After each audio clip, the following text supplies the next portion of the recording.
No vinyo mega dogwe nami.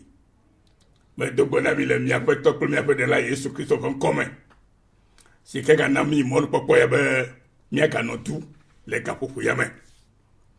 E onye mon popo gane na nyekulu. Ale ke bena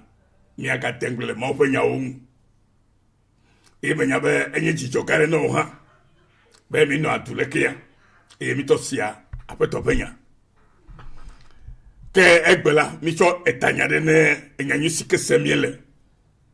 le gbogbo meda bo mo chila okoe bu na bena nu si wo mo yo lela menye evon ye onye o enu manyala o wo koe bu na bena nu si wo mo yo lela menye evon ye wo mo yo le o ela bena Ouanu tovo ke menyo alo jebe amegbetone wo la yo wona gakia no we vo gohala obuna bena menye voyi wo e ta wa potono no ajiyi be siagbe no wo amaya biblia yo be amavoyi we ya e ta ye egbesiadi di no la Bedibe ohana sendeleme. Nena tok bede nyekule unti. Aleke bena cho fifiajila. Uchana otachia. Be yemano bo mechilo domo o. Yemano bo mechilo domo o. Keyano enunyala o dome. Enunyala wenye amejoji o.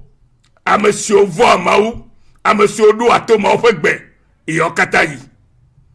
Eye ta do vinyo me dibe mi akrenu le nyagbola fa agbale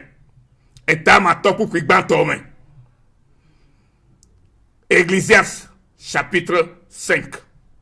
mi va we le français gbeklo English hame ele be video tai mi le wole fo gbemele mi ate gbem gbagbe agba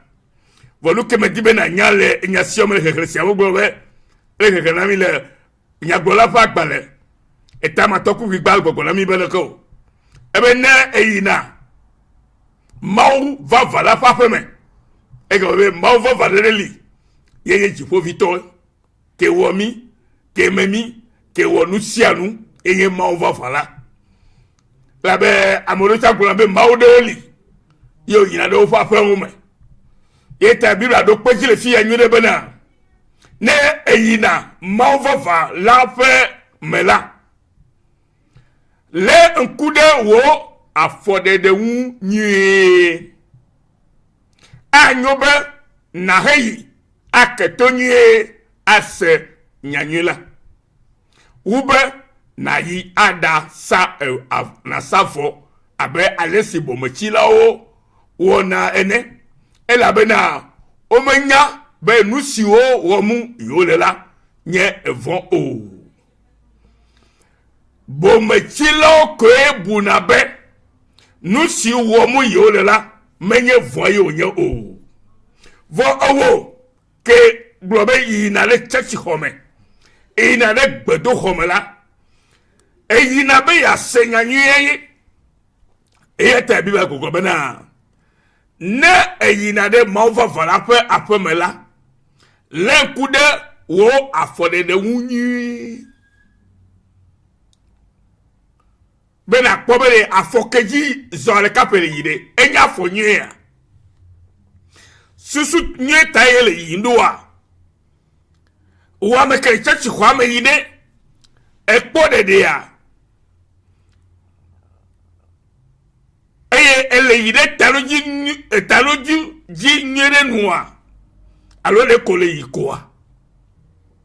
elabe amekerola ocho chachi kwame cho ovo sate fegbe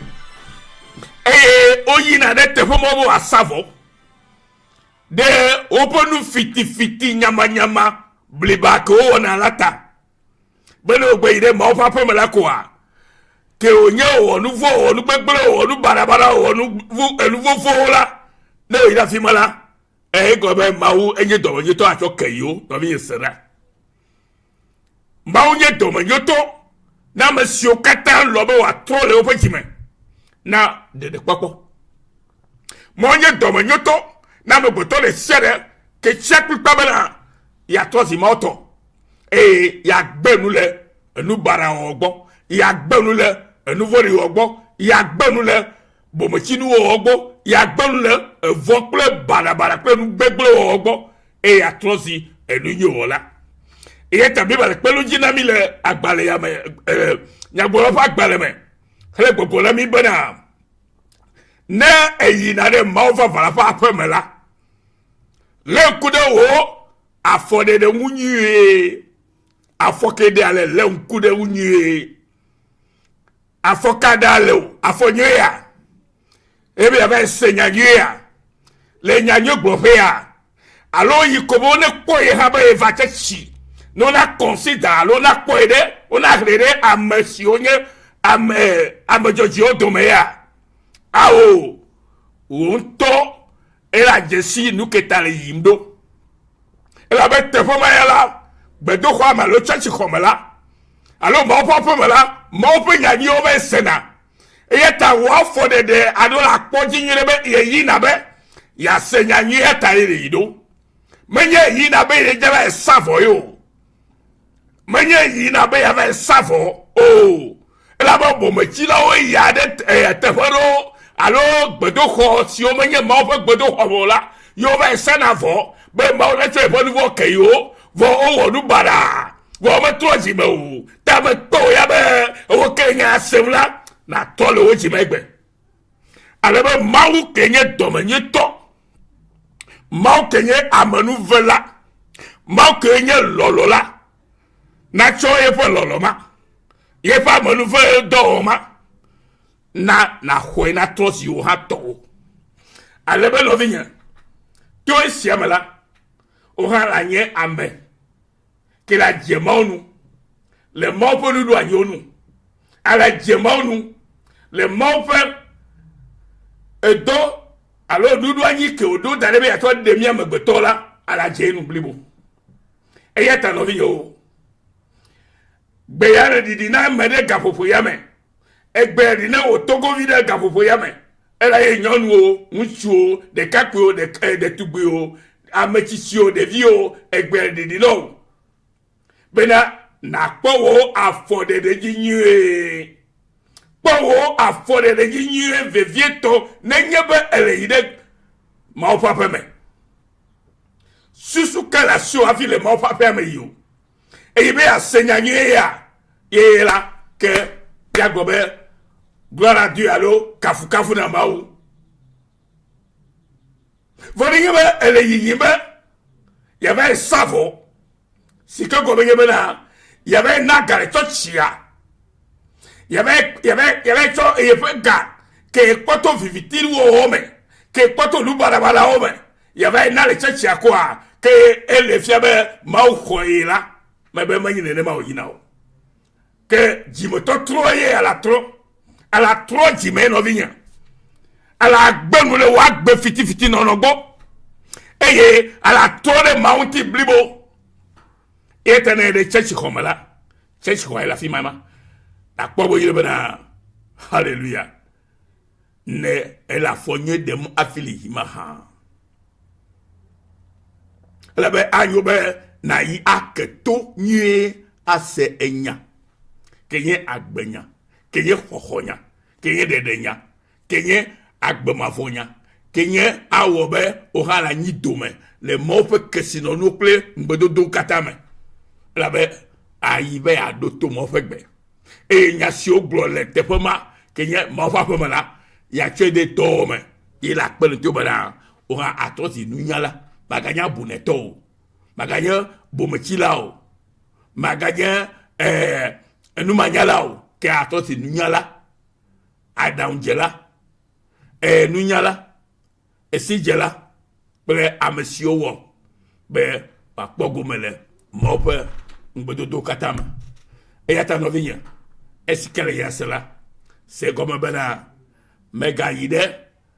afɔke ɖa le hafi le Mawu ƒe aƒe me la nakpɔ gbɔ nyuie be